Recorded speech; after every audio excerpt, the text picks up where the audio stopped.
வணக்கம் மக்களே, welcome to our YouTube channel. படத்துக்கு போகலாமா? இன்னைக்கு நம்ம திரை விமர்சன வீடியோவில் பார்க்க போகிற படம் ஒரு சவுத் கொரியன் சைக்காலஜிக்கல் கிரைம் த்ரில்லராக நெட்ஃப்ளிக்ஸில் இப்போ ரிலீஸ் ஆகிருக்கிற வால் டு வால். ஸோ இந்த படத்தை நம்ம ரிவ்யூவில் பார்க்க போகிறோம். இந்த படத்தோட கதை எடுத்துக்கிட்டிங்கன்னா ஒரு டிஃப்ரெண்ட்டான கதைங்க. ஒரு யங்ஸ்டர், ஒரு 25-26 இருக்கிற ஒரு யங்ஸ்டர் அவரோட ட்ரீம் ஹவுஸ் வாங்குறதுக்காக அவர்கிட்ட இருக்கிற சேவிங்ஸ், அசட்ஸ் எல்லாத்தையுமே விற்றுட்டு ஒரு அப்பார்ட்மெண்ட் வாங்குறாரு, ஒரு ஃப்ளாட் வாங்குறாரு. அவருக்கு ஒரு ட்ரீம் ஹவுஸ் அதுதான். ஸோ அதை நம்பி நிறைய கடன் வாங்கியிருக்காரு. பட் காலப்போக்கில் அந்த அப்பார்ட்மெண்ட்டோட விலை இறங்கிட்டே போகுது.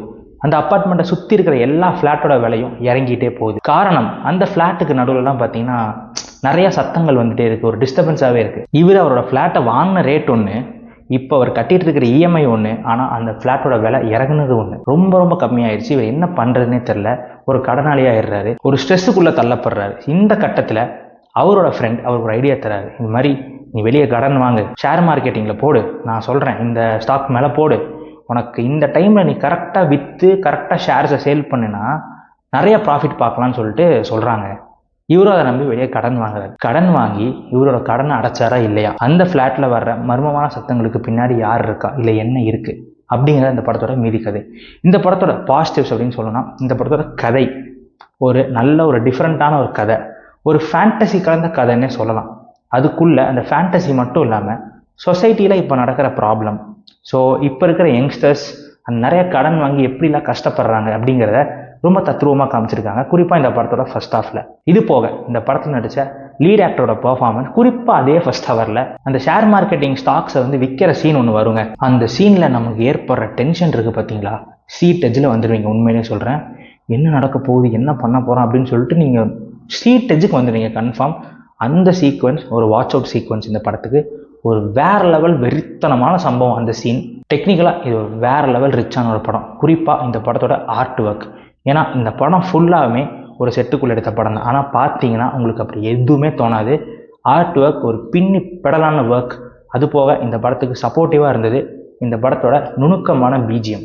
ரொம்ப ஒரு ஹாரிஃபிக் எக்ஸ்பீரியன்ஸும் தரணும், ஒரு த்ரில்லிங் எக்ஸ்பீரியன்ஸும் தரணும். அந்த மாதிரி ரொம்ப மைன்யூட்டாக மினிமலாக போட்டிருக்காங்க. அது சூப்பராக ஆப்டாக ஒர்க் ஆகிருக்கு. கேமரா ஒர்க் டீசெண்டாக இருக்குது, இந்த படத்துக்கு தேவையானது.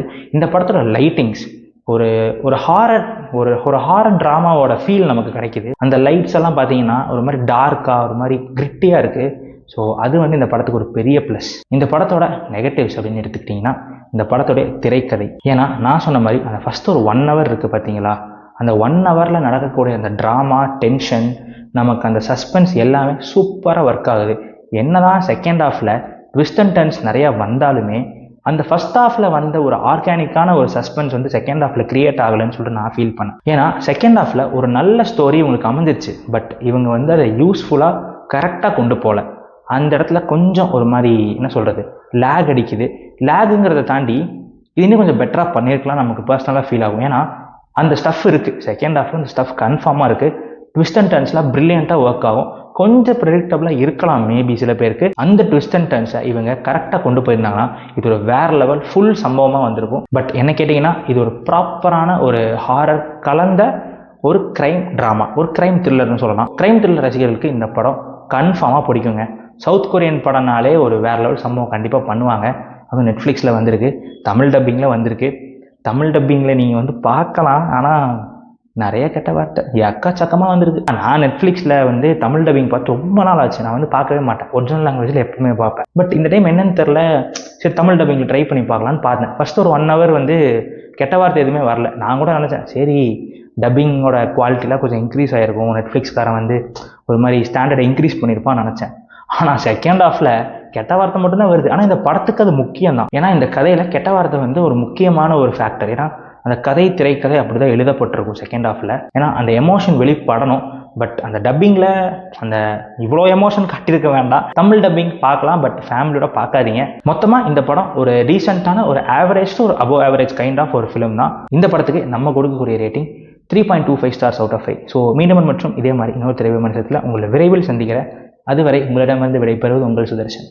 வணக்கம். இந்த வீடியோ உங்களுக்கு பிடிச்சிருந்துச்சுன்னா லைக் பண்ணுங்கள், ஷேர் பண்ணுங்கள், பண்ணிடுங்க. அப்படியே பெல் பட்டனை கிளிக் பண்ணி விட்ருங்க. So see you guys in the next video. Until then, stay tuned.